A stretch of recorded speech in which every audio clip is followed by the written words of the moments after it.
Two homes, both called Farmhouse. One is baking under 105-degree Texas heat, with a corrugated metal roof and a front porch wide enough to park a truck on. The other is tucked into a mossy Oregon hillside, its walls made almost entirely of glass. Every beam locally sourced cedar, engineered specifically to survive 9 months of rain. They share a name. They share almost nothing else. If you are planning to build, buy, renovate, or even just dream about a farmhouse, and you are getting your inspiration from anywhere on the internet, you need to understand this distinction. Because if you pull design ideas from the wrong region, you could end up with a home that fights your climate instead of working with it, costs you tens of thousands more to run every year, and looks completely out of place. I am going to break this down for you, feature by feature, room by room, material by material, using 2025 and 2026 architecture data. This is the video the design community has not made clearly enough. And I promise you, stick around to the end, because the last section is the one that will change how you look at every farmhouse photo on Pinterest forever. Before we dive in, if you're into home design, architecture, or building your dream home, hit subscribe and tap that bell right now. I put out deep dive content like this regularly, and you do not want to miss what is coming. Now, let's get into it. Section 1. Setting the stage, why they are so different. To understand why these two farmhouse styles are so radically different, you have to start with something architects call climate-responsive design. It sounds fancy, but the concept is simple. A well-designed home is built for its environment, not just planted in it. Texas and the Pacific Northwest could not be more different environments. Texas sits in one of the most climatically challenging states in the U.S. Summers regularly hit triple digits. The soil, especially in North Texas, is what builders call black gumbo, an expansive clay that swells dramatically when wet and shrinks during drought. That constant movement is the primary reason you almost never see basements in Texas. Worth noting here, the historically significant foundation type for Texas farmhouses is pier-and-beam, elevated off the ground on wooden or concrete piers, which solves two problems at once. It handles that unpredictable soil movement, and it allows airflow beneath the home, which is a classic farmhouse cooling strategy. In 2026, pier-and-beam remains a respected and relevant choice precisely because it works with the land instead of against it. Texas also deals with hurricane-force winds on the Gulf Coast, intense UV radiation statewide, and seasonal flooding. The Pacific Northwest, think Oregon, Washington, the western regions, is effectively the opposite. Gray skies for months, a growing season fed by relentless rain, lush forests that have made cedar one of the most available and regionally beloved building materials in the country. Temperatures are mild, rarely extreme, but the moisture is constant. Homes here have to breathe correctly, manage water runoff efficiently, and pull in every sliver of natural light possible. So when architects in each region say farmhouse, they are starting from completely different problems. And different problems produce very different answers. 2. The exterior, where the differences hit you immediately. The Texas farmhouse exterior. Let's start with Texas. Step outside a well-designed Texas farmhouse, and here is what you are going to see. The roof. In 2025 and into 2026, standing seam metal roofing is a dominant choice on Texas farmhouses, and it is not even close. Standing seam metal is solar reflective, which means it is bouncing heat away from your home rather than absorbing it. In a state where air conditioning can be the biggest line item in your monthly budget, that is not a design choice. It is a survival strategy. Texas architects and builders are also increasingly incorporating cool roof technology, high reflectivity coatings that can meaningfully reduce your cooling costs. Deep roof overhangs are standard. They cut direct solar gain and protect exterior walls during those violent Texas thunderstorms. The walls. If you are in the Hill Country region, Austin, San Antonio, Fredericksburg, you are looking at native limestone.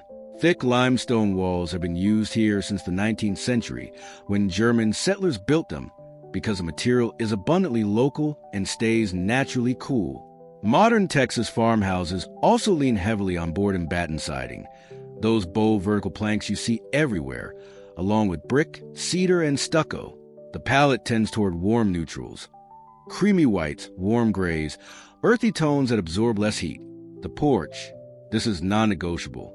A Texas farmhouse without a deep, covered front porch is not a Texas farmhouse. It is an oversight. These porches are not decorative. They are functional shade machines. They extend across the full front elevation in many designs, sometimes wrapping around the sides. You will often find outdoor kitchens, ceiling fans, and misting systems out here. The porch is the Texas farmhouse's answer to climate. If you can live outside in the shade, your air conditioning does not have to work as hard. The windows, black window frames against white or neutral exteriors, became the signature Texas modern farmhouse look. In 2026, that trend is maturing. High-end Texas builds are beginning to shift toward warmer metallic and bronze-tone frames, as the stark black look softens into something more refined. Slim profiles remain popular, paired with matte charcoal roofs and stone accents. What has not changed is a restraint.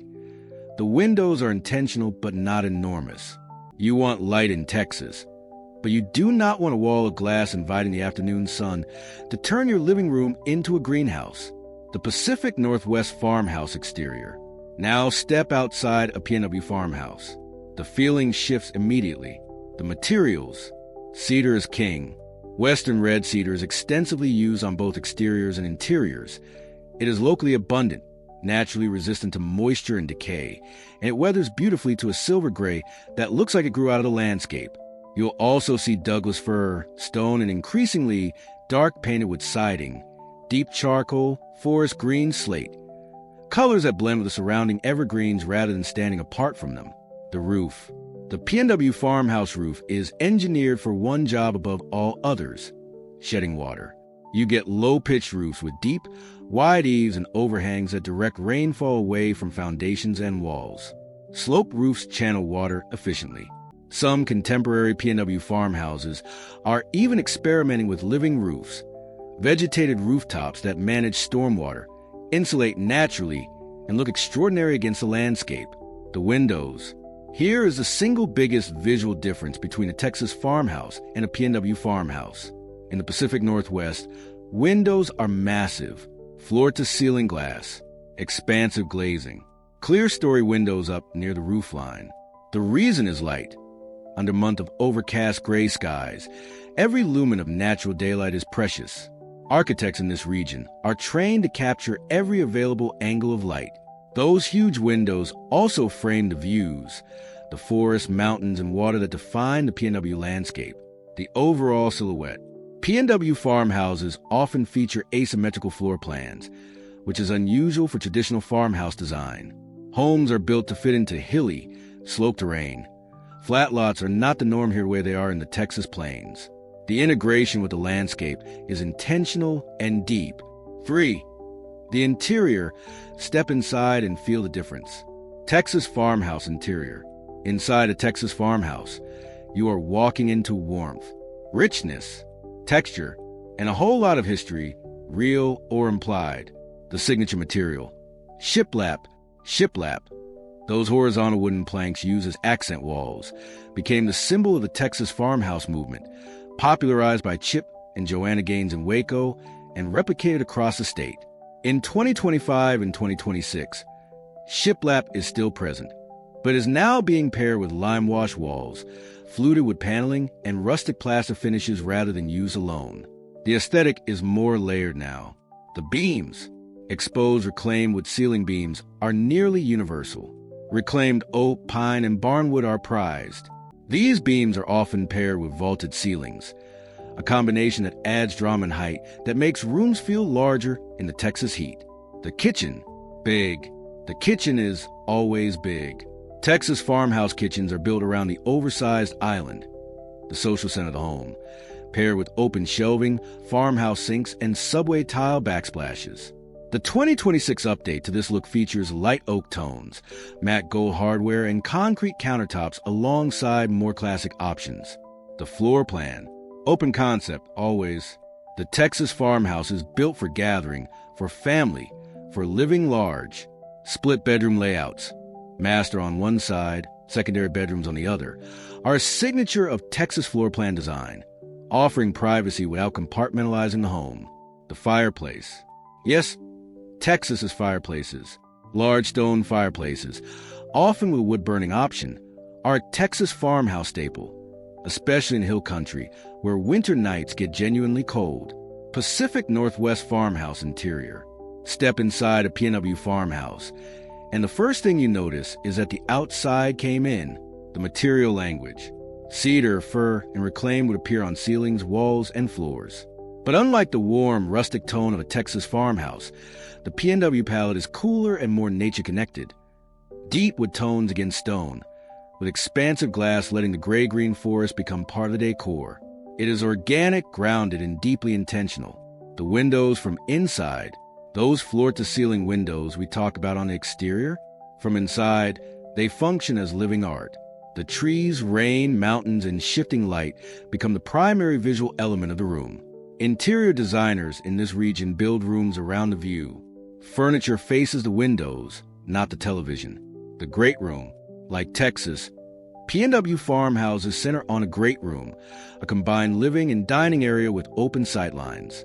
But where Texas goes warmer and more rustic, the P&W great room feels more like a refined mountain lodge. Exposed beams, a stone fireplace that is essential not just for cold nights, but for those long, damp gray stretches, and an overall calm sophistication. Sustainability built in. The P&W farmhouse interior reflects the region's deeply held environmental values. In 2025 and 2026, P&W homes increasingly feature rainwater collection systems, net zero energy design, smart home technology for climate optimization, and super-insulated building envelopes. This is not decorative sustainability, it is structural. Building codes in Oregon and Washington push these features hard. For the cost reality, what does each one actually run? Let's talk about money, because this is where regional differences hit hardest.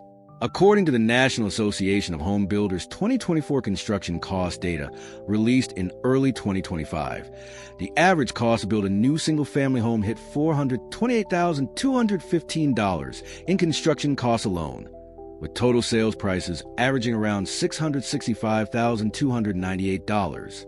But that national average hides massive regional swings.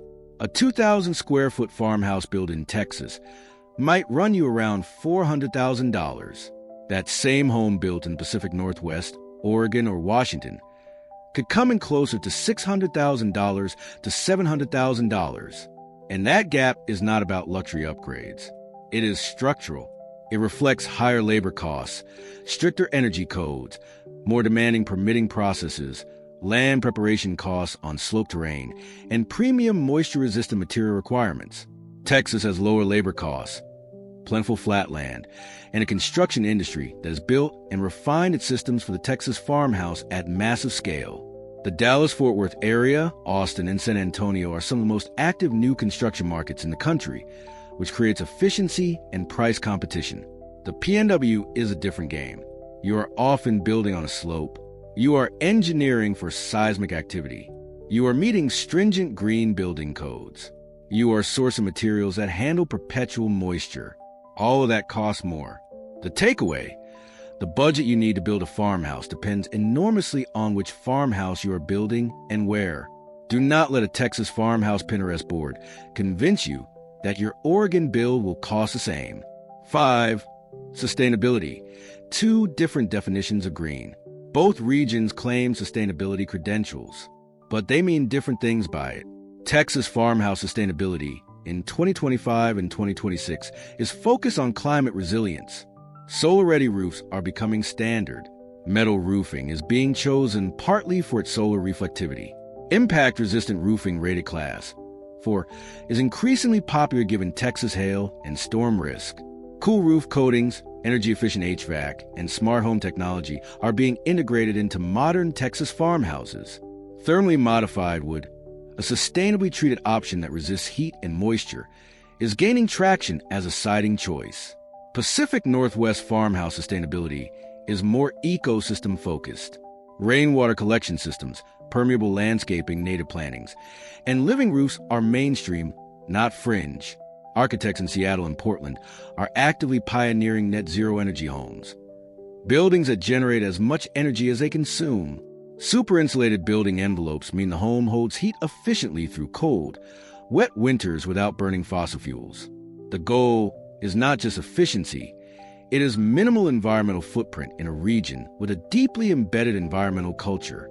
These are both real, meaningful forms of sustainability. They are just solving for different things. Texas is fighting heat and storms. The PNW is fighting moisture and embracing the rain. 6. The DNA breakdown side by side. Let's crystallize everything into a clear, memorable breakdown. Screenshot this if you need to. Feature: Texas Farmhouse, PNW Farmhouse. Climate challenge: heat, sun, violent storms versus rain, moisture, low light. Roof: standing seam metal, cool roof coatings versus low-pitched, deep eaves, living roofs. Exterior walls: limestone, board-and-batten, brick. Stucco versus cedar, dark painted wood, stone. Windows: intentional, restrained versus massive, floor-to-ceiling everywhere. Porch: deep, wide, full-width front porch versus covered outdoor areas engineered for rain. Interior wood: shiplap, reclaimed oak, barnwood versus cedar, Douglas fir. Exposed trusses. Floor plan: open concept, split bedroom versus open concept, asymmetrical. Fireplace: large stone, often wood burning versus essential through long, damp winters. Window frames: evolving from stark black toward bronze and warm metallic in 2026 versus large frames built for glazing performance over aesthetics. Foundation: pier-and-beam and slab, engineered for clay soil movement versus engineered for slope terrain and seismic activity. Color palette: warm neutrals, creamy whites, earthy tones versus cool, earthy, forest-connected, dark wood accents. Sustainability focus: solar, cool roofs, storm and heat resilience versus net zero, rainwater systems, super insulation. Build cost at 2,000 square feet.